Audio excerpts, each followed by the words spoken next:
So, welcome everybody, and thank you so much for being here. We have a wonderful group of speakers underway today to discuss a very important topic, and that is the intersection of mental health and spirituality, particularly as it pertains to religion, psychedelics, and meditation.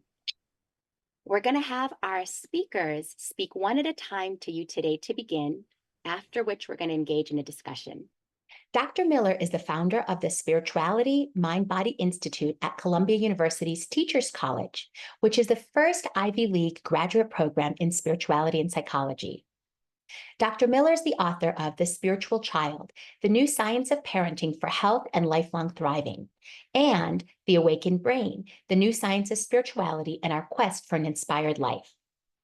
Dr. Miller is a foremost scientist on spirituality across the lifespan, with her work published in top research journals, including JAMA Psychiatry, American Journal of Psychiatry, and the Journal of the American Academy for Child and Adolescent Psychiatry.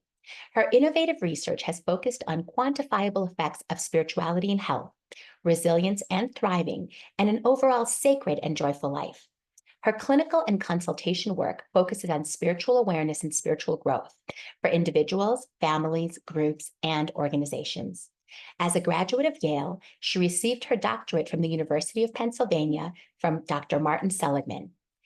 She frequently is cited in print and in online media and has appeared on CNN, Fox News, MSNBC, NBC Today Show as an expert.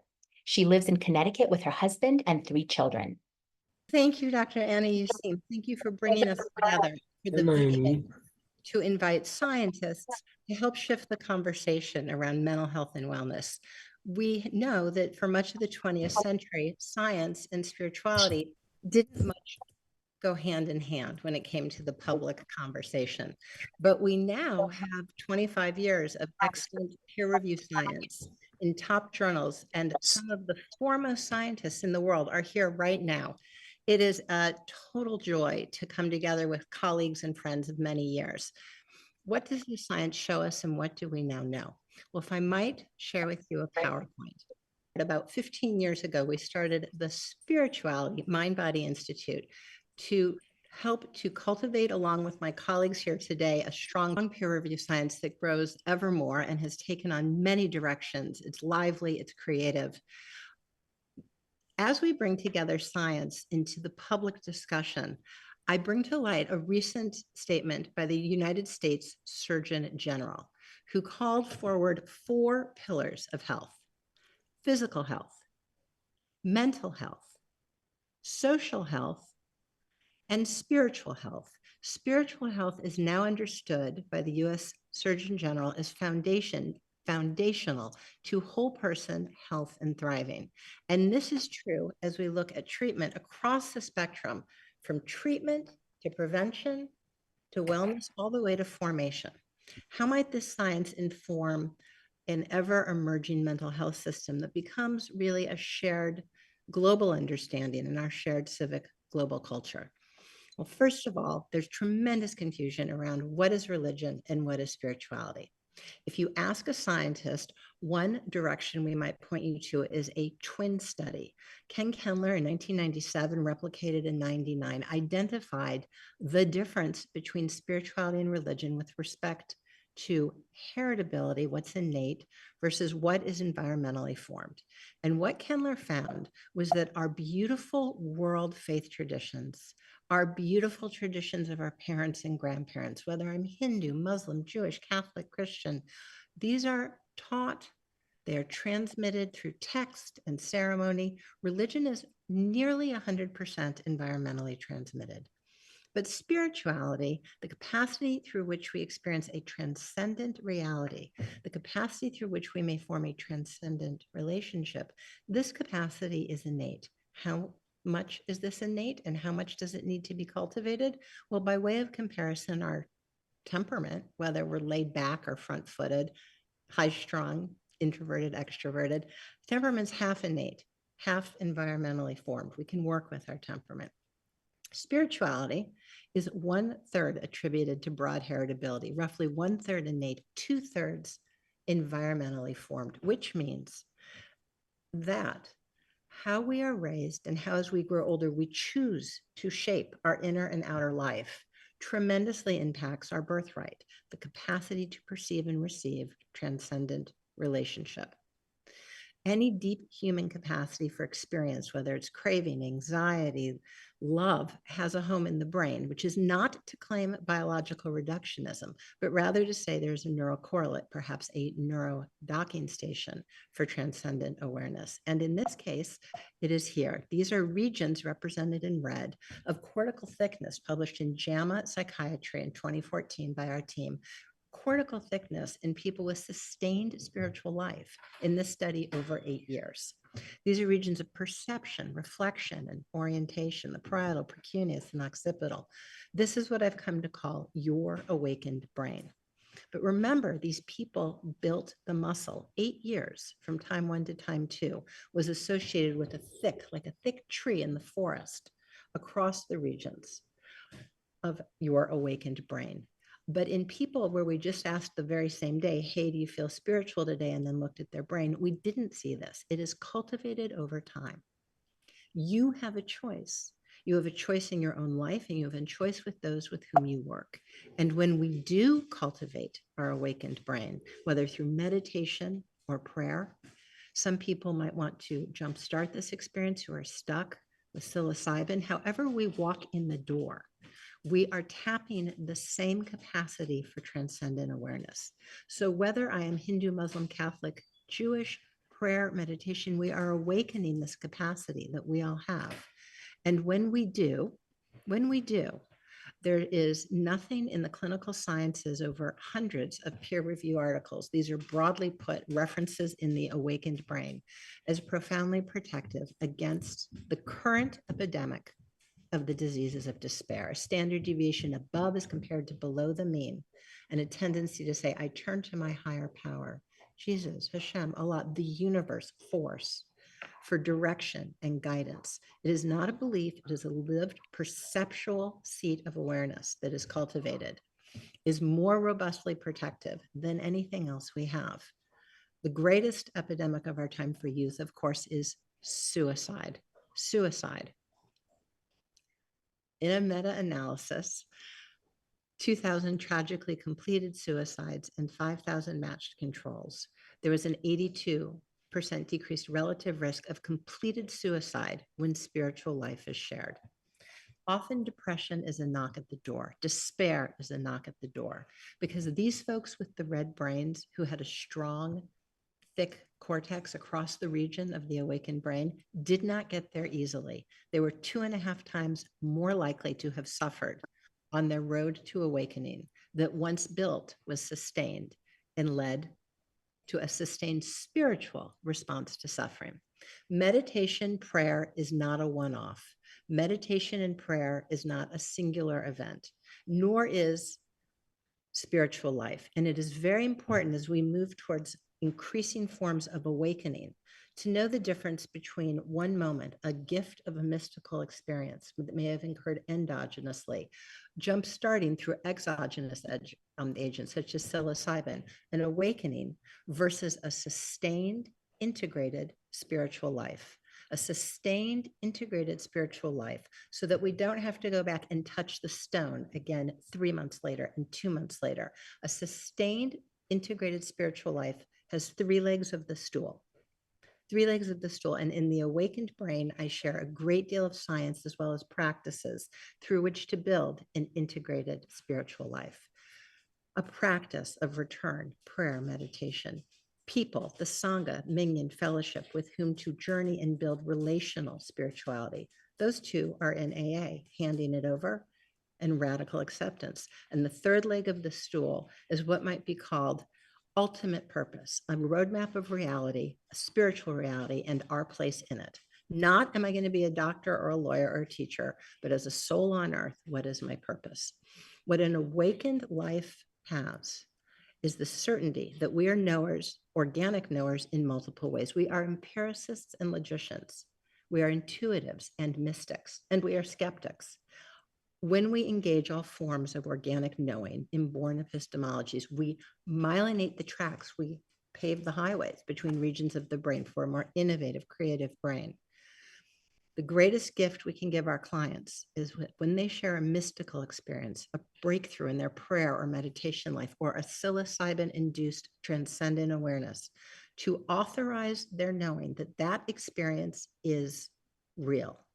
The most harmful thing we can do is dish them a latent radical materialism that annihilates their new discovery. Because remember, depression and struggle is a knock at the door, hardwired to an awakening. Thank you. Thank you so much, Lisa. Our next presenter is going to be Dr. Daniel Ingram. Dr. Ingram is a co-founder and the main organizer of the Emergent Phenomenology Research Consortium and the founder, CEO, and board chair of the charity Emergence Benefactors. Dr. Ingram has practiced emergency medicine for 12 years, has a Master's of Science in Public Health and Epidemiology, and is the author of Mastering the Core Teachings of the Buddha. He actively participates in advanced neurophenomenology meditation research with Harvard and other universities, runs the online community, the Dharma Overground, and volunteers to help people with meditation and related practices. His main interests now are the application of medical ethics and research for empowering the clinical profession to have a vastly more sophisticated understanding of the deep end of human experience to promote positive outcomes. Thank you, Dr. Ingram, and welcome. Hey, thank you so much, Anna, for organizing all of this. Thank you, everybody, for coming. Dr. Lisa Miller, that was a great setup. I feel really, and Matthew Saquette, delightful setup there. So thank you, because you've introduced a lot of good things. That'll save me some time, and I can jump ahead in what I was planning to do. Very quickly, when I was young, I started having interesting meditative, mystical, spiritual experiences, which is not that uncommon. I'm guessing most of you probably did too, or you probably wouldn't be here. And, I had my first explosion of consciousness when I was about 14 or 15 and traveled out of body for the first time and started having weird energetic experiences and had really no idea what most of this stuff was.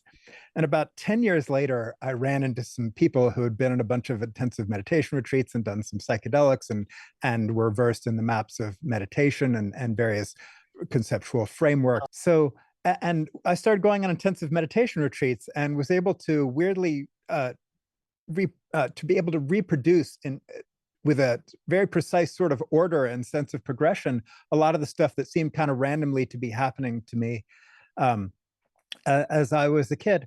And so I found the maps of meditation, became somewhat obsessed with becoming a meditative athlete, and yet my Harvard, Yale Harvard trained pediatrician father now admits he is quite grateful that I did not tell him what was going on with me when I was a kid, because he now admits he would have done something dangerous and harmful to me and pathologized what was, the strange energetic and other curious phenomena that I was describing.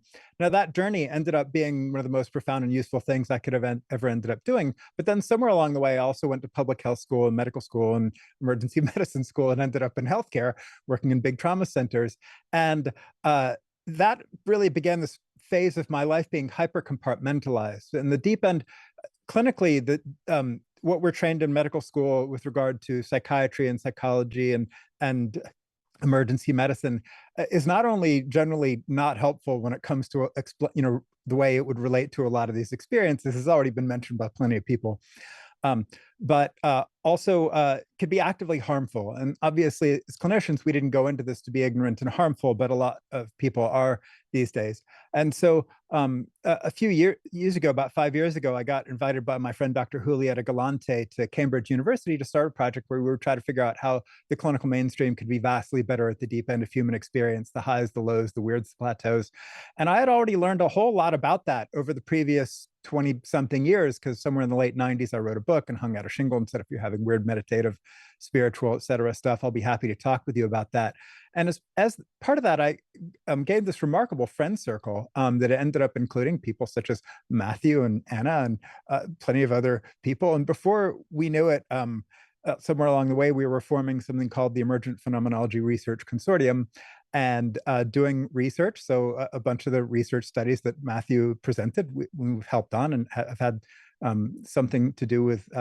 And so it's really become this remarkable collaboration of people coming together. And now I find myself helping to promote figuring out how the clinical mainstream, emergency medicine, psychiatry, neurology, general practice, PM&R, and plenty of other specialties can relate vastly more skillfully to the wide range of highs, lows, weirds, plateaus, energetics, psychedelics, openings, paradigm shifts, and to figure out what kind of language scale, so linguistic scalability, figure out what kind of ontological frames scale. So how do we deal with the fact that a lot of people have very different ontological frames for what they think, ontology being statements of what is, like what truly is everything cosmic consciousness, or everything is insensate particles and forces, creating consciousness as an emergent property? How can we relate to the various traditions, skillfully develop therapeutic relationships, and really help to support the wide range of possibilities in terms of the amazing transformations that can happen?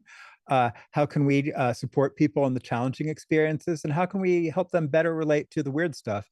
So as part of that, we in the EPRC have developed a comprehensive plan by which we at the EPRC hope to upgrade the clinical mainstream, which begins with phenomenology and studies of advanced meditation in these experiences, understand the state of the art, figure out how to crowdsource the wisdom of experts such as plenty of you, including a number of the speakers here, and figure out what are the theoretical foundations that tie phenomenology into nosology, diagnosis, symptomatology, et cetera.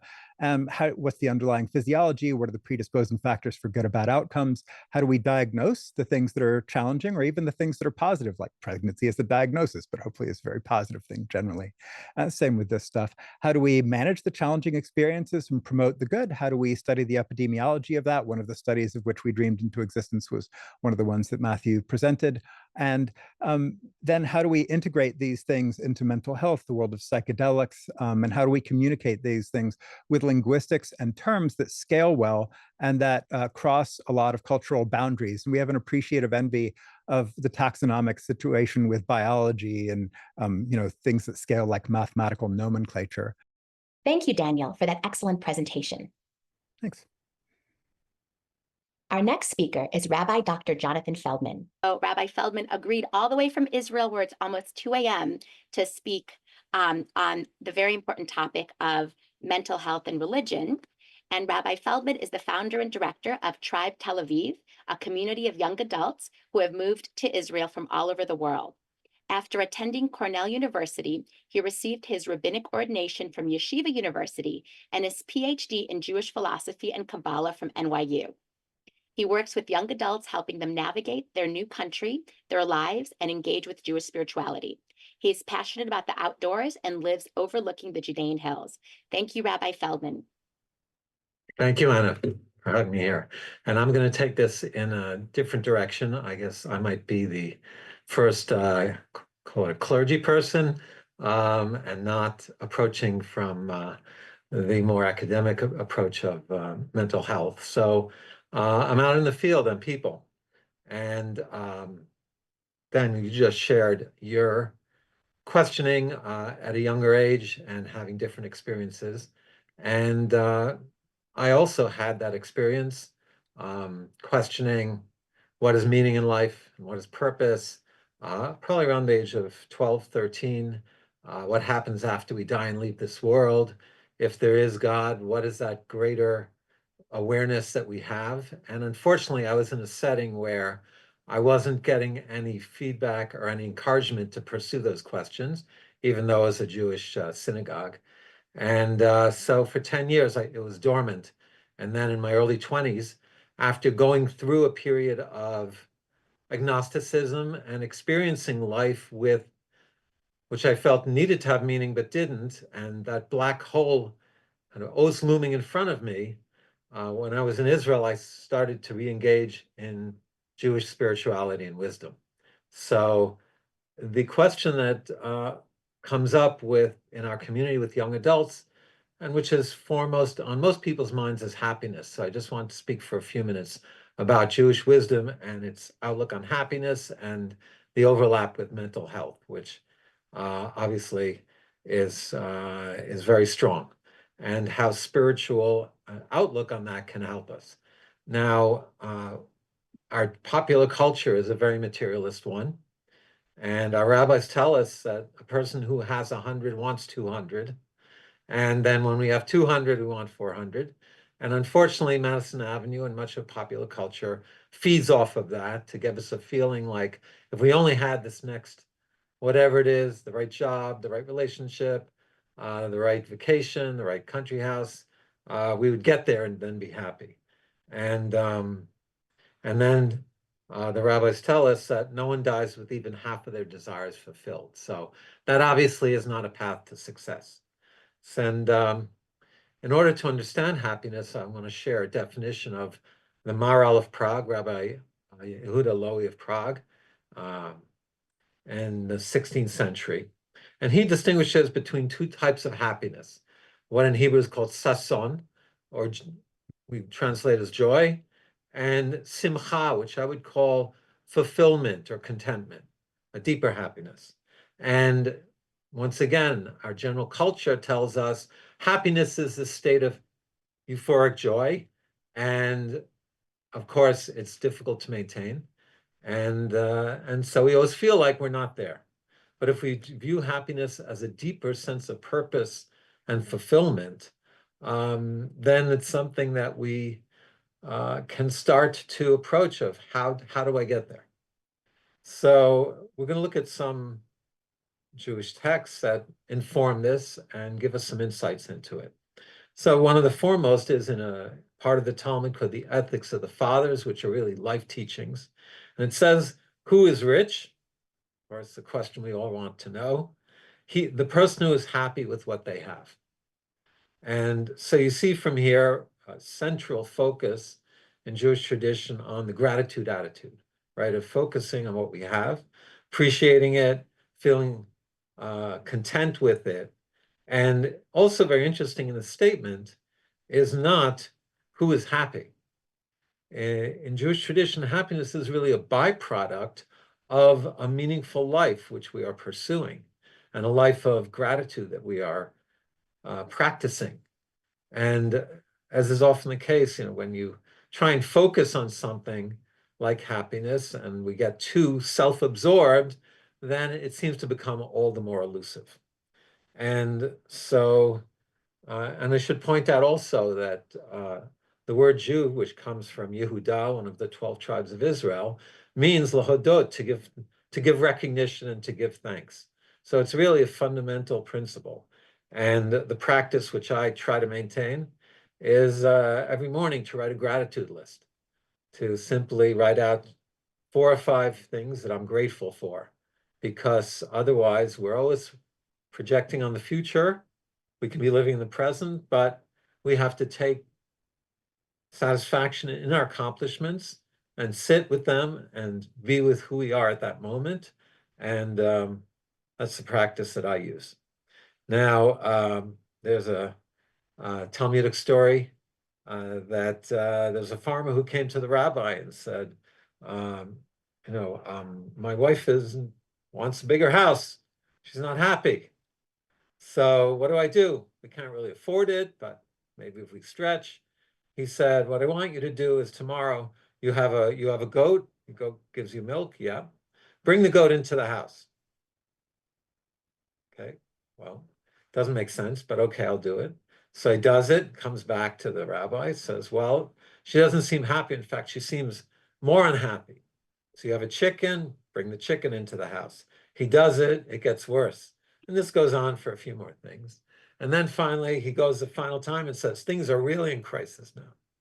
So he says, I want you to take the goat and the chicken and everything else and take it out of the house. And the next day he comes back and he said, my wife's so happy. She feels like the house is so big now. So very simple lesson that we shouldn't have to wait until we don't have the things that bless our lives to be able to appreciate them and to be able to sit with them. And in Jewish tradition, the morning prayer is a series of blessings, thanking the Almighty for all of our blessings, for our ability to just get up in the morning, for our eyesight, for having our basic needs taken care of, for having our path in life unfold before us, and that's a fundamental practice. And so 2 more insights I'd like to in happiness I'd like to share. One is, and this is from the book of Psalms. It says, when you eat from the fruit of your hands, you'll be happy and it is good for you. So basic self-actualization, our ability to sustain ourselves, to feel productive. These are things which our society drives us to be ambitious, to acquire, but it's really the process itself which is giving us our sense of fulfillment, not some goal or some achievement that is projected into the future. And finally, it says, what better is one moment of personal growth and good deeds in changing the world from all the pleasures of the world to come. And so our greatest pleasure is also focusing upon the meaning in our life, and not what I can get for myself, but what I can give. And so these are some of the basic insights in terms of happiness, and based in spiritual teachings of how I can give and not take, how it's not the material, but the spiritual and that which is within us, how a change of attitude and focus can radically change our state of being. And all of these things I see rooted in spiritual traditions. I'm giving you examples from Jewish tradition, but all of the great spiritual traditions have insights into these fundamental practices and insights in life. And as one of the great Jewish teachers, Rabbi Moshe Chaim Luzzatto, the great Kabbalist, said, I'm not teaching you anything you didn't know. So the final takeaways are, try to develop a practice of gratitude. Could be a gratitude list. It could be a focus several times during the day, and count our blessings, and to try and have an outlook of what I can give, not what I can take. And when we get out of ourselves and we find meaning and purpose, that leads to this deeper fulfillment. And of course, the moments of joy are important and they're great, but they're not what we can sustain day in, day out at every moment of our lives. Thank you, Dr. Anna, and all of you. Thank you, Rabbi Dr. Feldman. It was really wonderful to have you. I know that you'll be signing off because it's 2 a.m. and we so appreciate you staying up and being a part of this with us. And so thank you so much. Thank you. All right, our next speaker is Dr. Thomas Fryman. Dr. Fryman is the founder of As We Wake, an organization dedicated to connecting culture to interbeing through psychedelics. He completed his PhD in the Spirituality and Psychology Lab at Columbia University, is an initiate of the Bouidi tradition, and has facilitated and experienced hundreds of psychedelic ceremonies worldwide with psilocybin, ayahuasca, iboga, and 5-MeO-DMT. Dr. Fryman authored the first empirical measurements of psychedelic integration and interbeing identity, which have been translated into multiple languages and adopted by psychedelic facilitation centers globally. Thank you, Dr. Fryman. Thank you so much for having me. So the title of my presentation is United Consciousness, Psychedelics as a Profound Path to Connection. It's a true honor and privilege to present here. And before I begin, I would like to acknowledge the countless Indigenous people across history and the thousands of researchers and facilitators all around the world today who have dedicated their lives to this work in service of creating deeper connection between and within ourselves and to the planet from which we came. My main aim in this time is to speak to the spiritual quality of psychedelics. There's the saying that a picture can say 1,000 words, so I thought I'd start with this picture, which is an AI-generated image. I prompted it to ask, show me the interconnectedness of all forms of life and memory. And this is what it showed. And I think it's an amazing depiction of this common element of mystical psychedelic experiences that take us past our separated identities and into a singular source. And this isn't just a spiritual or oddity of an experience, it's actually a scientific reality. If we think from just the expansion of the universe and rewind back, we were all a single identity. as a matter of our best scientific understanding as we know it.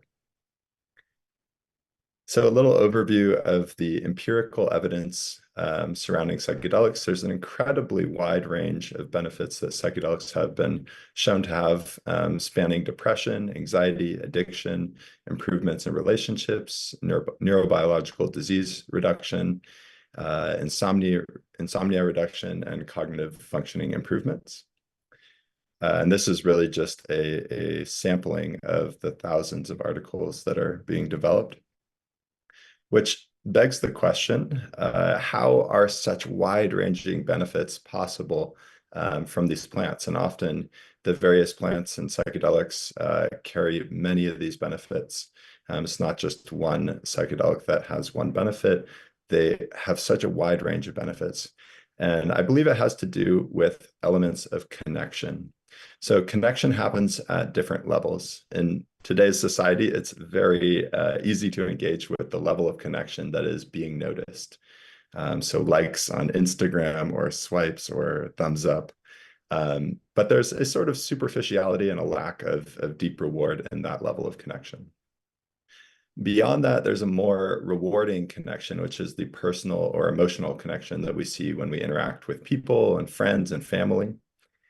And we feel better at this level often. There's a deeper sense of belongingness. And I would say beyond that, there's the level of interconnectedness, which is the spiritual awareness that none of us are truly separate. We are fundamentally interconnected and have arisen from a singular source. And I would say at the very deepest levels of connection is the awareness or experience that we are not just interconnected, but interbeing.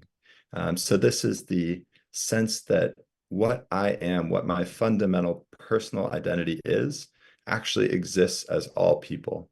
And so there's not just a connectedness, but a shared sense of self that transcends the boundaries of separateness. And I believe that a lot of the mental health benefits have to do with accessing that level of connectedness, which we might also call love or a true love, a profound love. So love has to do with awareness of our connectedness in various ways.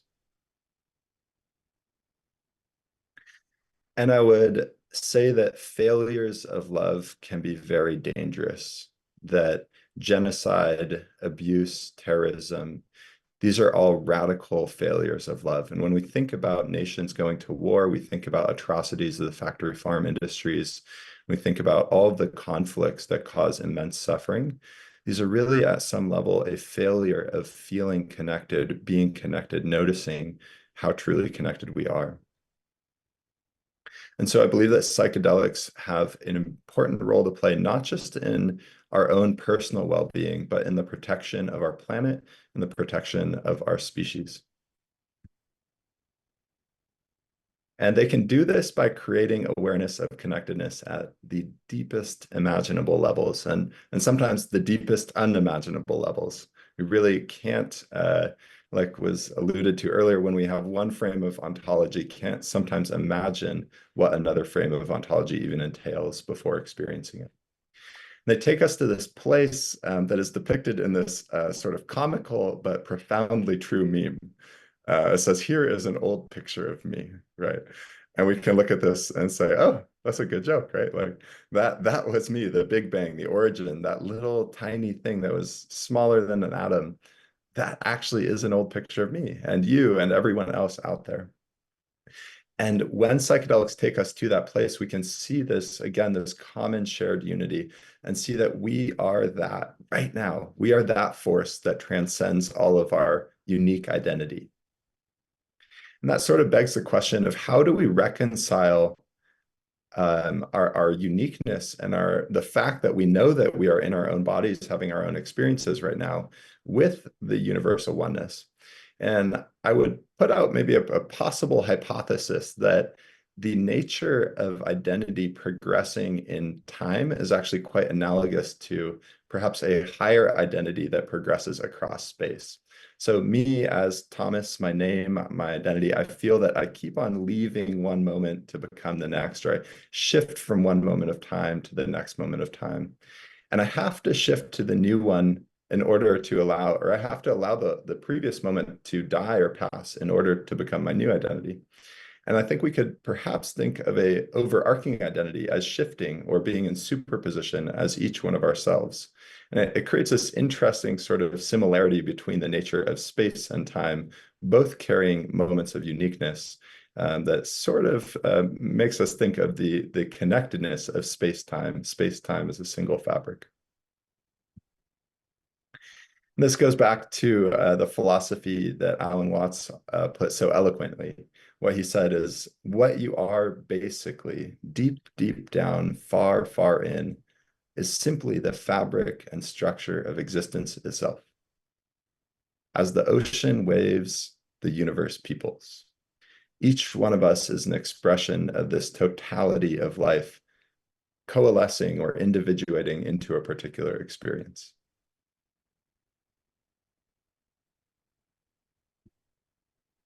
So it's amazing, it's incredible, it's eye-opening, it's profound to tap into these experiences, and yet they are temporary. As Lisa mentioned, the true benefit of a spiritual life is in sustaining it.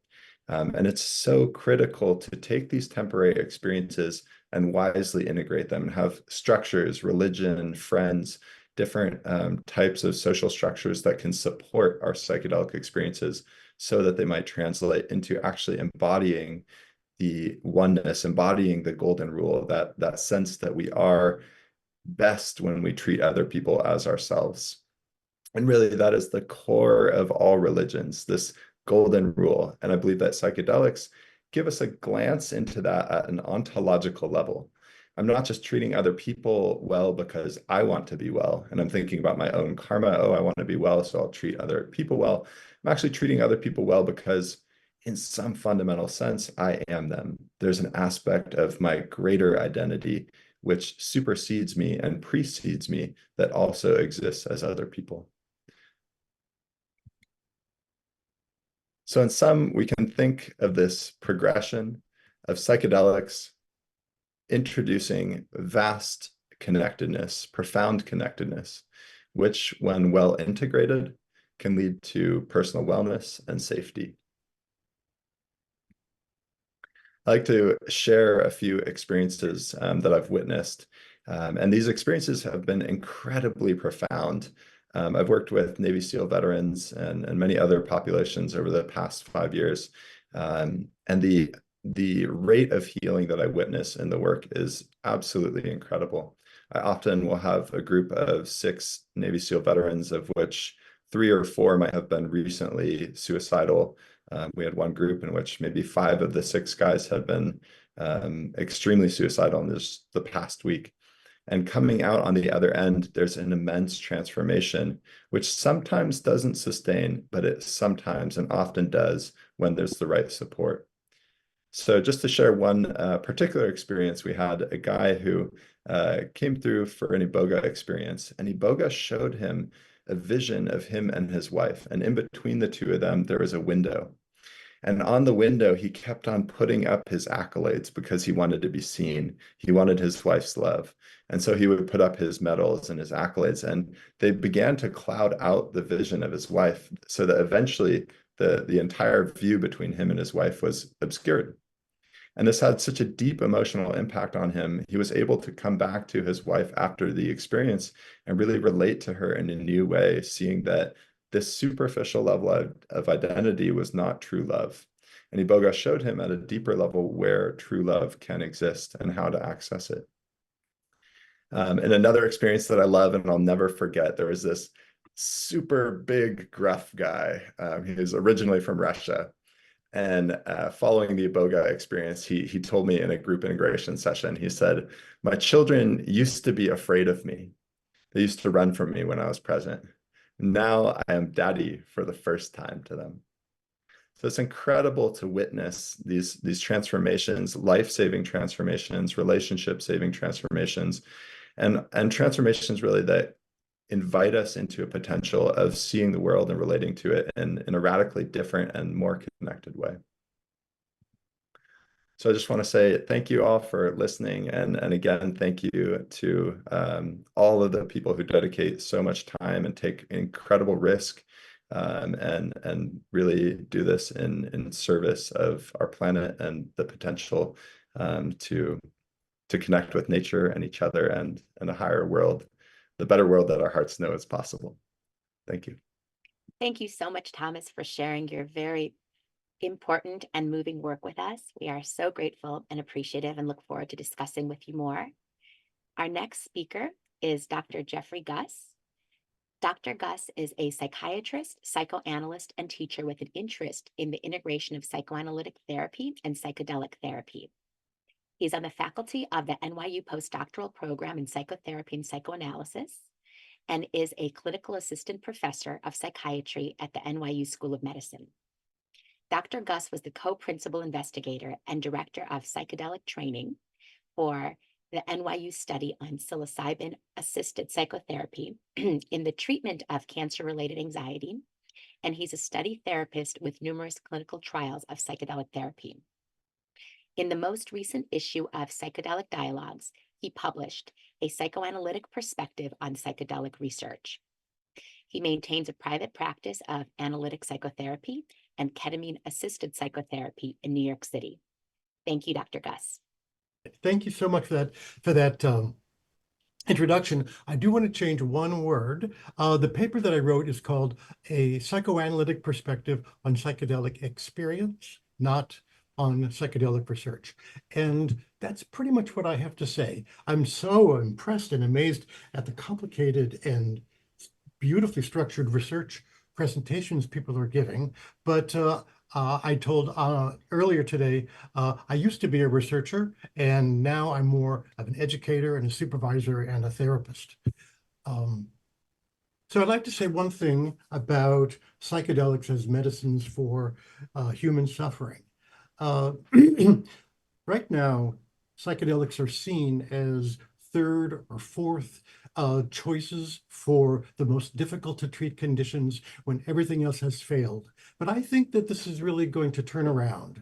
And I hope that we come to a place where psychedelics are considered to be the drug of choice at the beginning of the problem when someone is young, before they start a life of psychopharmacologic, consumption, because they offer a transformational potential that I want to ground in not the supernatural, but in the natural. And it has to do with the very same theme that Tomas brought to us, which is about connection. And it has to do with the question I asked for a long time of many people. How do psychedelics work? How do they work? And of course, there's so many different ways to answer this question, but I wanted one that felt at home for me as a practicing psychotherapist, psychoanalyst, and occasional prescription writer. It has to do with this narrative. We all begin in connection. We begin inside of another human being, a connection so profound that we internalize it at such a deep level we're not even aware of it. Without words, without knowledge, we receive the very lifeblood on which we exist and which we grow. Then, 9 months later, we are thrust out into the world and we move from this Eden-like bath in which we are swimming to a place not of separation, because the mother and the infant are so connected, so intensely connected to one another, and yet they are separate. And we begin to learn how to live separately in individuation and separation. And that means a loss of the connection. And we do that through the development of defenses, character structure, character armor. All of this allows us to separate and be apart from. And language also is a great separator from the most basic kinds of experience of the other through sensation, warmth, heartbeat, and so forth. And so we grow up and adapt and learn how to live in the world. We develop defenses and character that allow us to function. the opportunity that psychedelics can offer is a loosening or a subtle dissolving of these very basic defenses which we use to live independently. John Bowlby wrote about a concept called internal working models. These are representations that we have of ourself and of the other, and we use those to organize how we see the world. There's an affect containing an object representation and a subject representation. These are quite fixed. They can change, but it takes a lot. The regression in a long analysis is one way to do it. Meditation is another way to soften this. Psychedelics literally soften these pre-existing connections and allow latent connections that hadn't been allowed to happen because of our defenses, allow them to happen. So for a period of time, the armor, the character that we've put together in order to survive is set aside, and we can become conscious in a way that allows other kinds of relatedness, both to the self and to others, to happen. In particular, if there is an other that is safe, loving, caring, and protective, the ability to allow that in and experience that is heightened by psychedelics. And there is really, really interesting research coming out of the lab of Gul Dulan about the activation of critical periods when the animal is able to learn more or learn in a deeper way from information outside, and psychedelics open this. This is why psychedelics are not an alternative, different kind of healing than psychotherapy. They are an enhancement to any kind of interpersonal healing process that could benefit from more affect, more imagination, less rumination, and less constriction by language. So it really doesn't matter so much what kind of psychotherapy you do, or whether you're a Freudian or a relational person or a Lacanian, the experience of being in relation to another person, no matter what the context of that therapy is, brings about, the psychedelics bring about an opportunity for deepening the work. That's why psychedelics can be helpful to people in a trans-diagnostic and a trans-theoretical way. The beliefs of the clinician don't hamper what the psychedelic can do. What it requires is what I call a psychotherapeutic myth, an agreement between the patient and the healer about what the trouble is, how it's going to get explored, and how it's going to get better.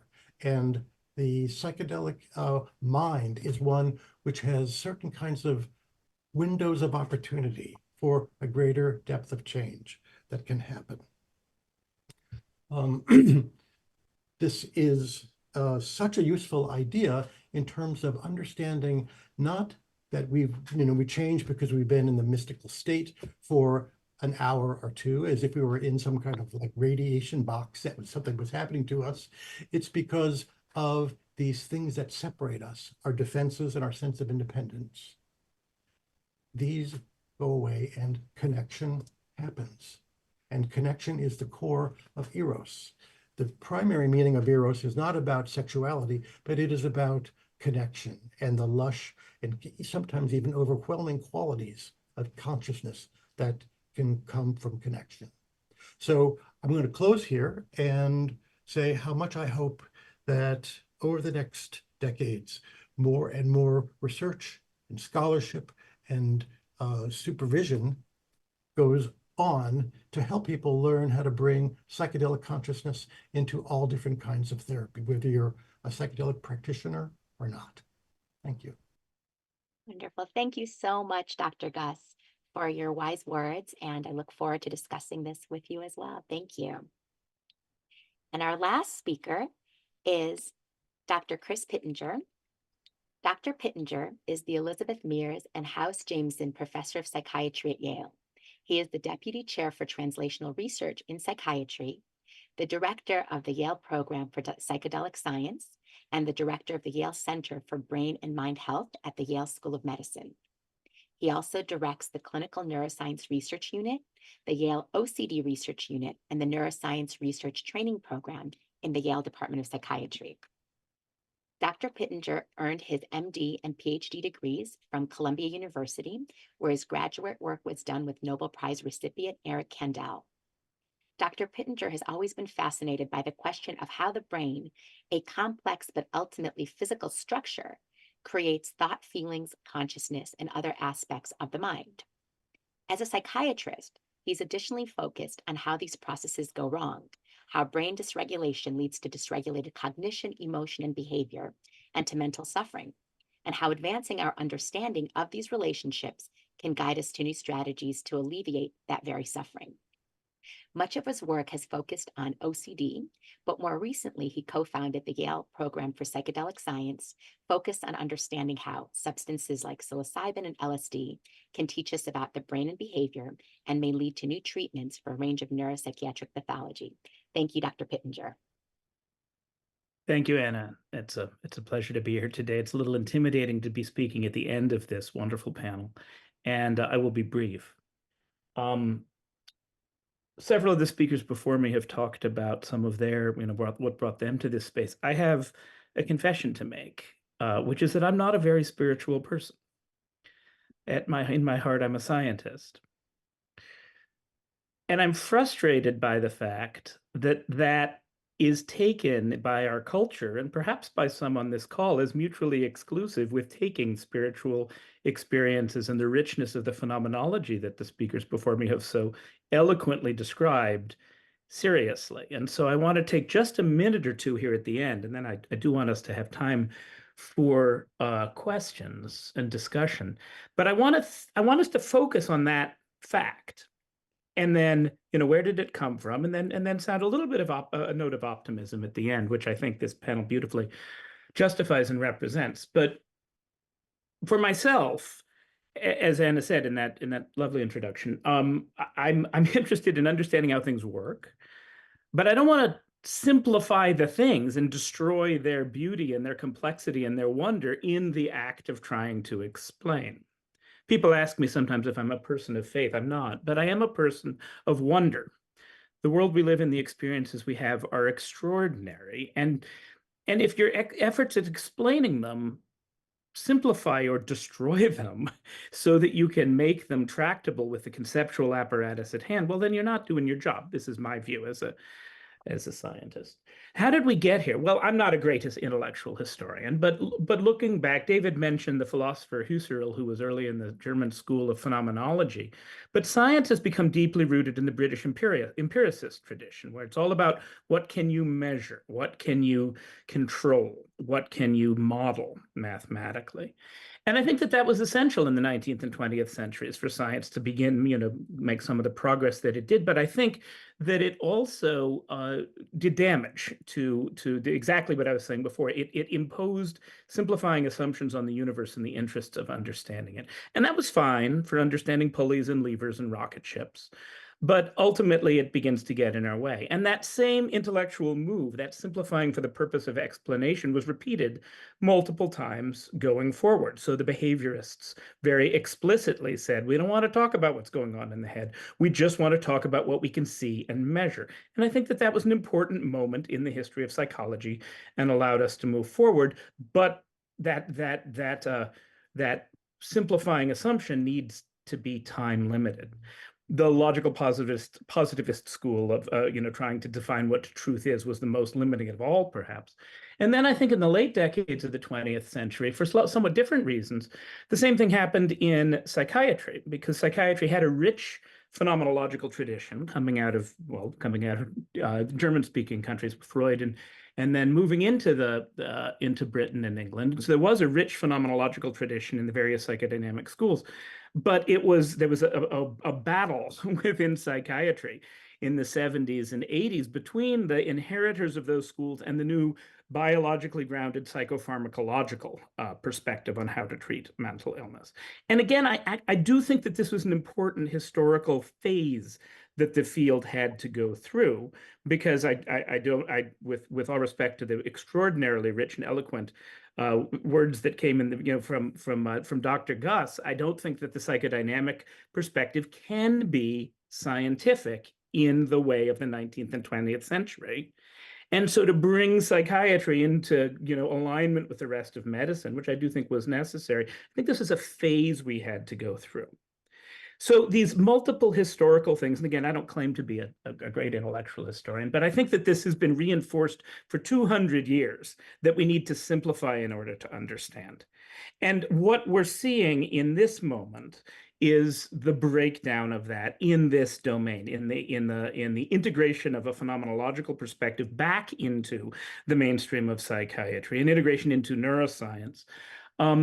And I think that this is because it's become, and this is what I perceive from within, as a practicing psychiatrist from within the field, I perceive that there's a growing realization that, first of all, the battles between the analysts and the psychopharmacologists of the 70s and 80s into the 90s when I began my training, I think they're in the rearview mirror now. People aren't feeling quite as defensive and hung up on choosing a side as they were in generations past. And second of all, I think there's finally beginning to be a realization, even on the part of the pharmacologists, that we're just not getting it's not all about dopamine levels. It's not all about the size or activity of the amygdala. The brain's much richer and more complicated than that. The mind is indescribably richer and more complicated than that. And I think that's becoming unavoidable. Even for those who, have a reductionist bent, if they're really serious about the phenomena that they're seeing in the world around them. And I think that the psychedelics, this era of psychedelic research that we're seeing really crystallizes that and makes it all the more unavoidable. Because think about it, you take psilocybin. It's a drug. It binds to the serotonin 2A receptor. I can show you where that's expressed in the brain. It causes alterations in the firing of neurons, which causes cascading changes in the network behavior of the brain, which we can measure, which causes people to touch God. Right? I mean, you can't ignore the different phases of this. You can't, and be intellectually rigorous. And so I think that this moment, the psychedelics have dovetailed with a moment in the way I see psychiatry developing, a recognition that we've defined away too much in our efforts to understand and control. And it's leading us, I hope, into a really exciting era where fusion across levels of analysis will be easier and we will all be the wealthier for it. Thank you all. Thank you so much, Dr. Pittenger. That was wonderful, and I feel provides a very unique and unifying perspective to what was presented previously. So we're going to open it up now to questions. I have a number of questions, but also I encourage you to put your questions into the chat, and I will share those with the participants. And so my first question is to Dr. Lisa Miller, and then I encourage other people, other speakers who may also have a response to raise your hand, and we'll call on you in order to facilitate a discussion. And so that question is, so Dr. Miller, in your talk, you talked about the concept of self-transcendence. How do we hone our capacity for self-transcendent awareness? And what happens in the world when more and more people are able to cultivate this? Dr. Anna, it's a lovely question. When we look at people who've really had a road of trials, or perhaps who are recovering from addiction, for instance, 2/3 of people to recover in AA 12-step programs do so through an awakening, through a spiritual awakening. It appears that the realization of how we're really built as naturally spiritual beings is essential to whole person health and wellness. When we look at the magnitude of the protective benefits of spiritual life against the diseases of despair, it appears once again that the realization of our natural spirituality is foundational to thriving and moving through times of profound existential yearning and struggle. What I want to share that perhaps has been shared by all of our participants from different points of view, our brilliant, outstanding colleagues differ across the board in this point of view, is the necessity of identifying our transcendent perception as detecting something real. And it's my point of view that aligning our perception with an understanding of an ontologically real, transcendent reality is foundational to the transformative process, that the phenomenology of the experience in and of itself is not as profound as the alignment, opening the window to the force of all life and knowing it as such. So in my work with clients, I've seen that, yes, I have a direct relationship with my higher power. I listened to the synchronicities that God laid before me. The universe has shown me a unit of reality. Knowing that experience not to just be a very tremendously significant moment, but to have detected and perceived something real is itself opening the double door to a dialogue with the universe, to a joining in what Tomas called the interbeing, which I would then claim is real. And that is, I think, a point of tremendous significance that is open to exploration and discussion. But I really want to put that tough point out there in the middle, because there is a implicit go-to radical materialism that suffuses 20th century science and lingers, that confounds rigor with radical materialism. Radical materialism is only real if you can touch it and bang it. I've seen a lot of this. My work on the neurocorrelates as identified through MRI studies of spiritual awareness was viewed by some very smart people. We see the neurocorrelates of spirituality. Spirituality must be real. It's real because it has a material manifestation in the brain. I want to claim that with or without MRI studies, our seat of perception of the transcendent reality can be viewed as hard data. It's wonderful. Lisa, thank you so much. Would anybody else like to comment on this question? Daniel. So I really appreciate that perspective. Thank you for that. The EPRC, which I mentioned earlier, is actually going to do an experiment in systems change. And that experiment, we looked at the previous 140-ish years of people attempting to upgrade the clinical mainstream's relationship to the deep end, going back to the cosmic consciousness kids of the 1880s and 90s and through William James and relaxation response and transpersonal and blah, blah. And we noticed that one of the things that doesn't always go well is fixing on a particular ontology, whether that is materialism, because it generates all kinds of barriers to therapeutic relationships with anyone who isn't a materialist, or some variant of cosmic consciousness or Cartesian dualism or whatever you pick. As soon as you fixate on one of those, there's the potential that it is harder to then develop a therapeutic working relationship with whoever is in front of you from a clinical point of view, because they may have their own views on this. And so they're kind of then two levels of ontological agnosticism. One is the openness to whatever people are bringing you, and can you work with that as the person is coming to you or the culture is coming to you, right? Because if you're thinking global systems change, right? But then the second layer of that is the one you mentioned, where like arguing for no, if you adopt this one, I can demonstrate that is the one that leads to the best outcomes. And those are kind of two separate questions that I think actually need real research to determine, like how do these things play out in terms of clinical outcomes in people, and what are the optimal strategies? Thank you, Daniel. Chris, Daniel, yeah, I'm glad, Daniel, you brought up the point about the clinical necessity of an ontologically agnostic stance, because I do think that that's an important point from a clinical perspective, both because you may bring some people in but push others away if one is explicit about a particular ontology. There's also an ethical issue there about if you're trying to take people who are in a vulnerable situation, either because of their illness or because of the treatment, and imposing an ontology on them that they didn't already have. I'm not saying that can never be done. I'm certainly not saying doctors never do that, push patients to see things in a certain way, but it's ethically complicated. But I hear what you're saying, Lisa, that this is the core of the experience, the connection with something that's experienced as ontologically real, as opposed to something that feels pretty good, is a much, much deeper experience. And I actually am I'm very interested in about how psychedelic medicine is going to develop is, I think there's a fundamental problem here. Like, if we can make people better, if we psychiatrists, mental health professionals, can make people better by changing what they believe, do we have the right to do that? Is a really interesting question to which I do not have a really interesting answer.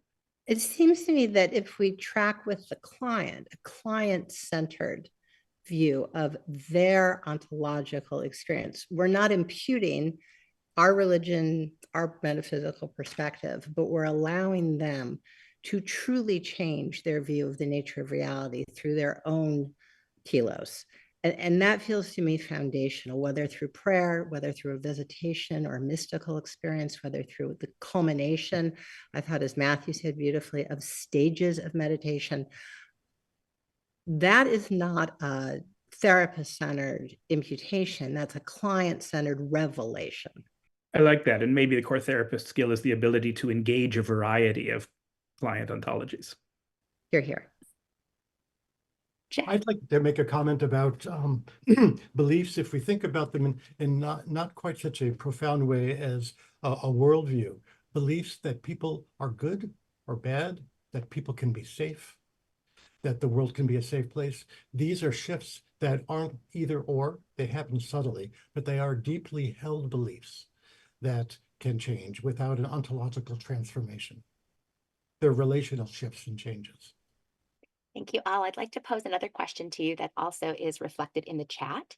And this is that as many of you spoke with psychedelics, that psychedelics have a long history of use in spiritual and religious contexts. And in addition to being a novel treatment for many psychiatric illnesses, they also can offer self-transcendent and other powerful spiritual experiences.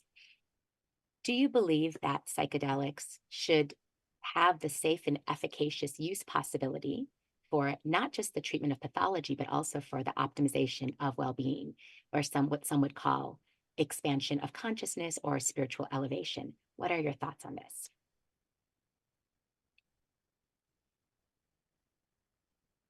And Thomas, that was one of some of the main points that you made. So I'd love to, maybe you can start us off and then everyone can chime in. Yeah, I'd be happy to. I think in my personal experience, absolutely.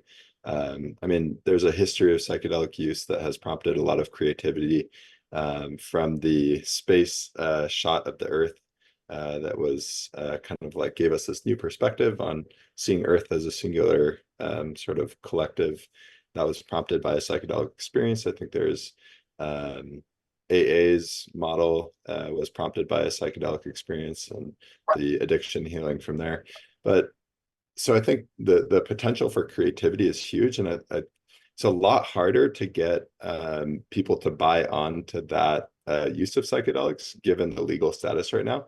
I think there's like sort of this sense that if we can save somebody from death or depression, that is something substantial enough to question it being a Schedule I drug currently.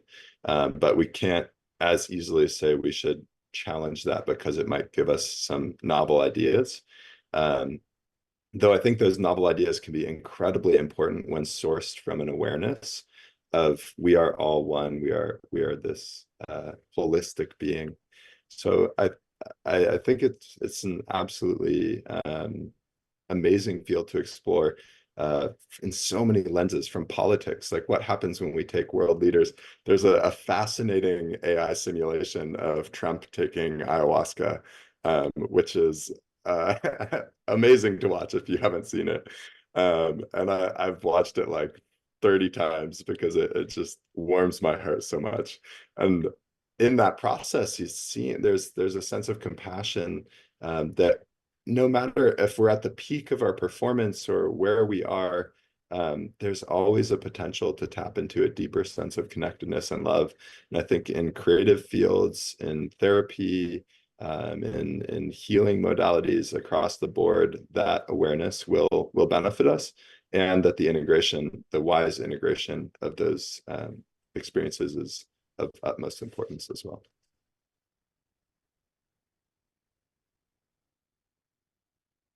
Thank you so much, Daniel, please. Yeah, even going through medical and public health training, like how many of my colleagues, because I went a little bit later, I went back to medical school at age 30, and I'd spent a bunch of time before that learning all kinds of meditative skills and doing some psychedelics and other stuff. And I kept thinking all these 22-year-olds coming out of college, like how desperately they needed something other than just a biological basis for their lives and whatever they got from biochem. They needed vastly more to relate to people, to be happier, to be healthier, to be more capable of relating to the wide range of human experience and their own experiences in a skillful way. Like I just kept thinking like it's tragic that so many of my colleagues didn't have these things, much less patients. Okay, so I'm going to pose a last question to the group. As we continue to experience the cultural revolution where spirituality is seen as an important part of the human experience rather than, as Freud said, a universal obsessional neuroses, what do you think the role of spirituality in mental health will look like in the next decade? Will it become more integrated into mainstream medical systems, or do you foresee resistance to this integration? Daniel. The DSM-5-TR actually gives a lot of openings for this. In the early 90s, Lukoff and Liu and Turner got in to the new version of the DSM, a lot of opportunities to say, hey, maybe if people are experiencing this thing that is considered normal, okay, in their tradition and they're otherwise functional, maybe that isn't mental illness. And even so that opens a window that there's a lot of opportunity to walk through.